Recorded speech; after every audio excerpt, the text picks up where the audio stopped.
ఏ తల్లైనా తమ పిల్లలు మంచి మార్గంలో నడవాలని, విద్యాబుద్ధులు నేర్చుకుని ఉన్నత శిఖరాలను అధిగమించాలని కోరుకుంటూ ఉంటారు. కానీ ఆ తల్లి మాత్రం అందుకు విరుద్ధంగా వ్యవహరించింది. తన రెండవ భర్తతో కలిసి కొడుకును ఉగ్రవాదుల్లో చేర్చేందుకు ప్రయత్నించింది. ఐఎస్ఐఎస్లో చేరాలని కొడుకుపై ఒత్తిడి చేసింది. చివరికి పోలీసుల చేతికి చిక్కింది. ఇంతకీ ఆ తల్లి ఎవరు, ఎక్కడ జరిగింది ఈ సంఘటన? తల్లి ఒత్తిడి వెనుకున్న కారణం ఏంటి? నిజంగా ఆ తల్లి ఇలాంటి పని చేసిందా? కేరళలోని తిరువనంతపురంలో షాకింగ్ ఘటన. కుమారుడికి తల్లి ఉగ్రపాఠాలు. 16 ఏళ్ల కొడుకుని ఐఎస్ఐఎస్లోకి చేరమని ఒత్తిడి. అమ్మ గురించి, అమ్మ ప్రేమ గురించి ఎంత చెప్పినా తక్కువే.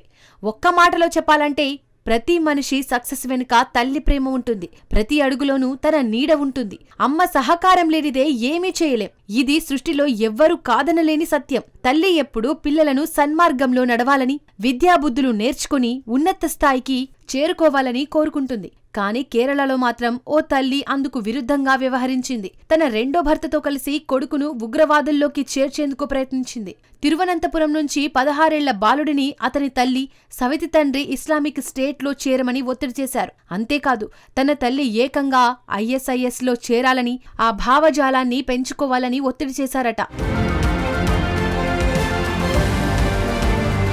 తిరువనంతపురం పతనంతిట్టకు చెందిన ఓ మహిళ ఇస్లాం మతంలోకి మారి వెంబయంకు చెందిన వ్యక్తినే రెండో వివాహం చేసుకుంది. ఈ జంట యూకేలో నివసిస్తున్నారు. అయితే మొదటి భర్తకు కలిగిన సంతానం ఓ బాలుడు. ఆ బాలుడికి 16 ఏళ్ల వయసు. అప్పటి వరకు అతను కేరళలోని తన మేనమామ దగ్గర నివసిస్తున్నాడు. అయితే అతను తన తల్లి దగ్గరకు వెళ్లాడు. అక్కడ అతని తల్లి, సవితి తండ్రి కొన్ని వీడియోలు చూపించి ఐసిస్ భావజాలం వైపు బాలుడు ఆకర్షించేలా ప్రయత్నాలు చేశారు. ఇటీవల ఆ యువకుడు తిరిగి కేరళకు వచ్చాడు. తర్వాత అతడిని అట్టింగల్లోని ఒక మత అధ్యయన కేంద్రంలో చేర్పించారు. అక్కడి ఉపాధ్యాయులు విద్యార్థి ప్రవర్తనలో అకస్మాత్తుగా మార్పును గమనించారు. తల్లి బంధువులకు వెంటనే సమాచారం ఇచ్చారు. దీంతో ఆ బాలుని మామ ఈ విషయంపై ఆరా తీశాడు. దీంతో జరిగిన విషయాన్ని మామకు పూసగుచ్చినట్లు వివరించాడు ఆ టీనేజర్. ఈ విషయాన్ని తీవ్రంగా పరిగణించిన యువకుడి మామ వెంటనే పోలీసులకు ఫిర్యాదు చేశాడు. ఈ అంశంపై పోలీసులు చట్టవిరుద్ధ కార్యకలాపాల చట్టం UAPA కింద కేసు నమోదు చేశారు. ఫిర్యాదు ఆధారంగా వివిధ కోణాల్లో దర్యాప్తు చేస్తున్నారు. తనను విడిచిపెట్టి వెళ్లడమే కాక కొడుకును కస్టడీకి ఇవ్వడం లేదనే కోపంతో ఆమె మొదటి భర్త ఏమైనా కుట్ర చేశాడా అనే కోణంలో కూడా విచారిస్తున్నారు. అదే సమయంలో ఐసిస్ ఉగ్రవాదులతో బాలుడి తల్లి, సవితి తండ్రికి ఉన్న సంబంధం ఏమిటి అనే కోణంలో దర్యాప్తు నిర్వహిస్తున్నారు. అలాగే టీనేజర్ భద్రతకు ప్రాధాన్యత ఇస్తున్నామని, మానసిక కౌన్సిలింగ్ అందిస్తామని అధికారులు చెబుతున్నారు. అయితే బాలుడి తల్లి ఈ ఆరోపణలన్నింటినీ పూర్తిగా తోసిపుచ్చింది. తాను రెండో వివాహం చేసుకోవడంతో తన మొదటి భర్త ఇలాంటి ఆరోపణలు చేయడానికి బిడ్డను ఉపయోగిస్తున్నాడని ఆమె చెబుతోంది. తాను యూకేలో నర్సుగా పనిచేస్తూ జీవనం సాగిస్తున్నానని, ఈ ఆరోపణలతో తనకు ఎలాంటి సంబంధం లేదని తల్లి పోలీసులకు చెప్పింది. కాగా ఐసిస్ అనేది అత్యంత ప్రమాదకరమైన ఉగ్ర సంస్థ. దేశవ్యాప్తంగా భారీ దాడులు చేయాలని ప్లాన్ చేస్తోంది. ఉగ్రవాద కార్యక్రమాలు సాగిస్తోంది. తమ ప్రాబల్యాన్ని పెంచుకుని సొంతంగా ఉగ్రవాద సామ్రాజ్యాన్ని స్థాపించాలని ISISI ప్లాన్ చేస్తోంది. ఇది రెండు దేశాలను పూర్తిగా తమ ఆధీనంలోకి తీసుకోవాలని తీవ్ర ప్రయత్నాలు చేస్తోంది. అంతటితో ఆగకుండా జమాతుల్ ముమినాత్ అనే మహిళా విభాగాన్ని సృష్టించి దీని ద్వారా మహిళలకు జిహాద్ శిక్షణ ఇవ్వడానికి కూడా సిద్ధమయ్యారు. అంటే ఎంతవరకు వెళ్లారో అర్థం చేసుకోవచ్చు. తుఫత అల్ ముమినాద్ పేరుతో ఆన్లైన్ శిక్షణ కోర్సును ఉగ్రవాద సంస్థ ప్రారంభించింది. దీని ద్వారా నిధులు సేకరణ, ఉగ్రవాదుల రిక్రూట్మెంట్లను చేపట్టనుంది. ఈ కోర్సులో భాగంగా జైషే నాయకుల కుటుంబ సభ్యులు, ఆ సంస్థ వ్యవస్థాపకుడు మసూద్ అజార్ బంధువులు, అతడి కమాండర్లు జిహాద్, ఇస్లాం గురించి, వారి విధుల గురించి ఇతరులకు బోధిస్తారు. ఉపన్యాసాలు రోజుకు కనీసం 40 నిమిషాల పాటు ఉంటాయి.